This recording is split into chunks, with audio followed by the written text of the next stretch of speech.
morning and welcome to the Hyatt Regency, Port of Spain, this Tuesday morning, March the 3rd, 2009, for this special meeting of Caribbean business leaders under the Commonwealth Business Forum 2009.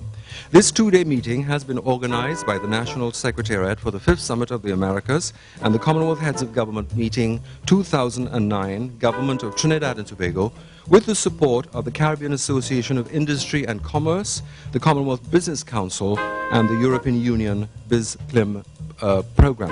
The main purpose being to develop and encourage Caribbean business leadership and participation in the Commonwealth Business Forum, CBF, in November, as well as to update you on preparations for the Private Sector Forum for the 5th Summit of the Americas, which will be held here in April.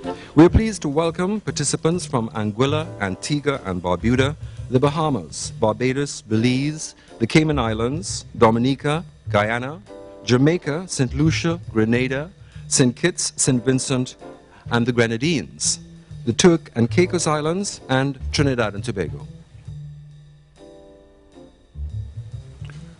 We in the Caribbean must seize these unprecedented opportunities of global attention to advance the cause of our individual and regional development. It is particularly important at this time of grave uncertainty in the international economy, a situation from which no nation is insulated, in this globalized world where economies are interconnected as never before. This is the first time regional leaders will have the opportunity to meet and discuss the issues that will define the theme for the Commonwealth Business Forum, which will be held in Port of Spain on November 24 to 26, 2009. The summit's process has indeed been characterized by widespread consultation and engagement of stakeholders. For the government of Trinidad and Tobago is of the firm conviction that these summits must benefit the people of our region. The aim is to use CBF 2009 to attract more investment into CARICOM region. International fora can play an important role in promoting foreign direct investment. Foreign direct investment into Malta increased threefold in the 2 years after the Commonwealth Business Forum was held in November 2005. Infrastructure projects worth $3 billion were discussed in 2003 Commonwealth Business Forum in Nigeria, and investment flows into Uganda have increased following the 2007 Commonwealth Business Forum, with more than $1 billion worth of projects in infrastructure, energy and telecommunications having been commissioned. Hosting such major events as the Summit of the Americas and the Commonwealth Summit are a worldwide recognition of the importance of Trinidad and Tobago. They will both contribute to reposition both the country and the region as important actors in the global markets.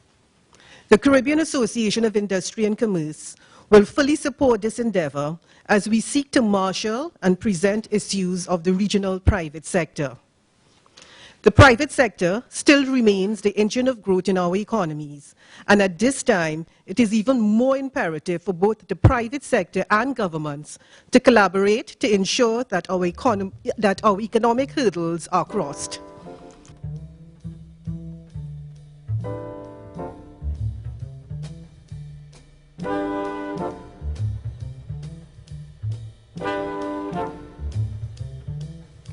We have to help put the Caribbean on the business map of the Commonwealth and the partners that we're going to bring. And to do that, we have to be able to describe it succinctly, not just in dry statistical terms, but we have to be able to get from you the vision, the aspirations, the ideas for the different sectors, the actual plans that are there, that we can communicate in advance so that we bring people who really want not just to talk about the Caribbean as a place to do business, but a place that they want to do business.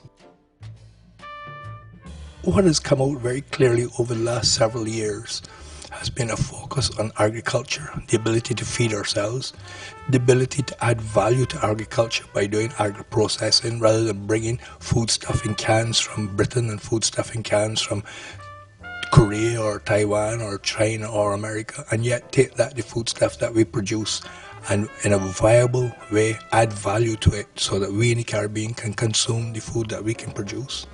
I believe in targeted investment, targeting the investors, making sure we get the right fit for our region. I think we have to signal to the world that ultimately we are a place to do business. And I think this is a question we have to ask ourselves. We have many issues in the region. There are clearly domestic issues that hobble us, as there are domestic issues that hobble Europe, as domestic issues have hobbled many other regional economic groupings in the world. The expense. Air travel is consistently going up in price, so we found it's very expensive right now. We need to start talking with our governments. We need to probably convince them to introduce tax credits to persons who are investing in the non-traditional power sector. And there were three issues there that were on the agenda. The first is the impact of the financial crisis and the global slowdown on the region. The second is an issue relating to corporate social responsibility, which I think is an important issue. When the private sector meets with heads of government or government officials, I think it's always important that that issue of the roles and responsibilities of us as operators is at least addressed in some way. And then the third area is the one about sort of the environment, which we didn't, which managing climate change environment. What happened is he actually went into a very depressed area in Guyana, very crime-ridden, and he started a business there. And what he did is that he built the business and he employed many of the persons from within that area of Guyana. And the crime situation almost evaporated with his employment of those persons. Beyond the discussions today, which we are already good at, we need to agree to do something. All right, the G20 meeting is next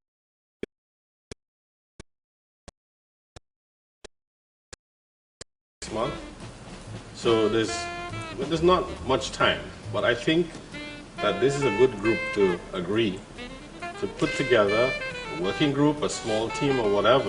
And then you pay your taxes. And then the government's supposed to take care of the indigent and the poor, the sick, the dead, the dying. You said this question, yeah, fundamentally businesses deliver their corporate social responsibility in two ways. They effectively apply the laws of the country, that's corporate governance, they behave correctly, they pay their taxes, they meet environmental laws, etc., etc.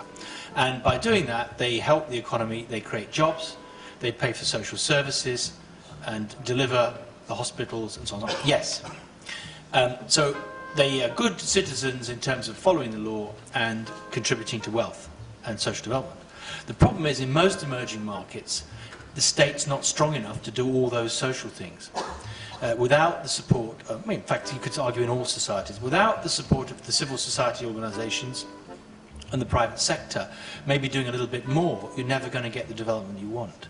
I think in the Caribbean, it ought to be raised to the highest priority also, because I think now is when we need to start protecting and being serious about protecting our environment.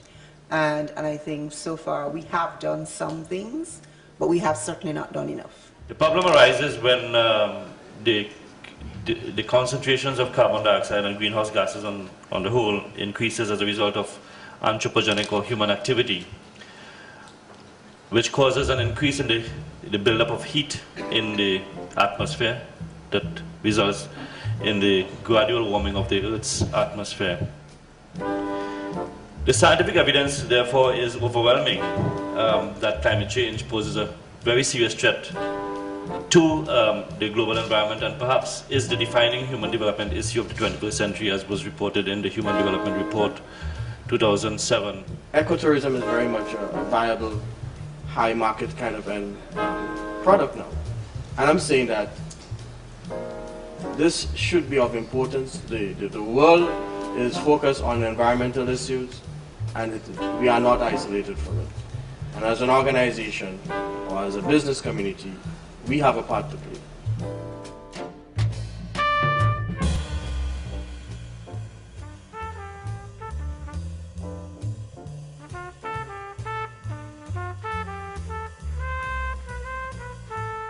I wanted just to say on behalf of CBC, really great, real thanks to everybody for the time come. It's been absolutely invaluable for us. Once again, CIC will be looking forward to your support as we ensure the success of the Commonwealth Business Forum for 2009. And just I want to, on behalf of the of Ambassador Rodriguez and the National Secretariat, I want to thank the Commonwealth. I want to thank all of you. Thank the CIC for their role and participation in this process, and look forward to a very successful Commonwealth Heads of Government meeting and Commonwealth Business Forum in November. Thank you very much.